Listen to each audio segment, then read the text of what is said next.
I'm pleased. There was an article. Well, I'm on my friend Kemi Badenoch.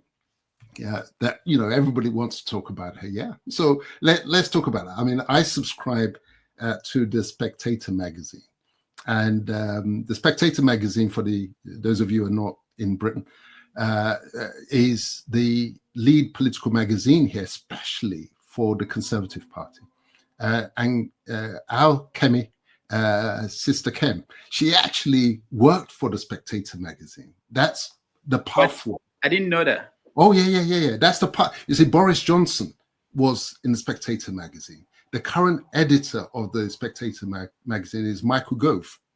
Yeah, you know the name, the MP as well. And so this is the back channel through which they smuggle people into politics and power. And this is what Kemi Badenoch was working for the Spectator magazine. I mean, she's a software engineer, but they will find her a job. And that's the process, how you get into the conservative circles in particular.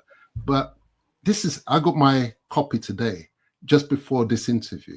And there's a passage in there, which they've clearly, our girl Kemi, you're going to have to come back home.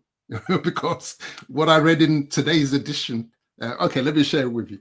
It was a passage as I was reading it, I said, it's Kemi they're talking about. It's at past Pride in Britain. You see? Pride in Britain, its history. Have I got it right? Yeah? Yeah. Pride in Britain, its history. Yeah. And the colonists is one of their regulars. This is what it said. One of the great pretenses of the United Kingdom and Europe for a couple of generations has been that once someone has the paperwork and becomes a citizen, they are as British as anyone else. It is a nicety, partly borrowed from America, but a nicety nonetheless. If my parents had chosen to emigrate to Pakistan in the 1970s, and I had been born in Pakistan, would I really feel Pakistani? Would I take pride in my identity? Would I feel the same pride as people whose families had lived in the country all their lives? I would have thought not. And I think most Pakistanis would agree with me. In fact, I suspect they were regarded as somewhat audacious if I were to try to claim to have been part of their history. For some reason, it is different the other way around. Yet it isn't. When someone whose family has been here for generations says, we, you know that they are speaking not just on their own behalf or on behalf of everyone else in the country, but on behalf of their forebears.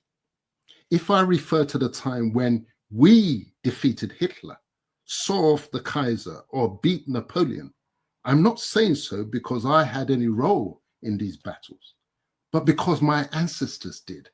And I feel deep pride in and gratitude for that fact. Can someone whose ancestors do not come from this country feel the same pride?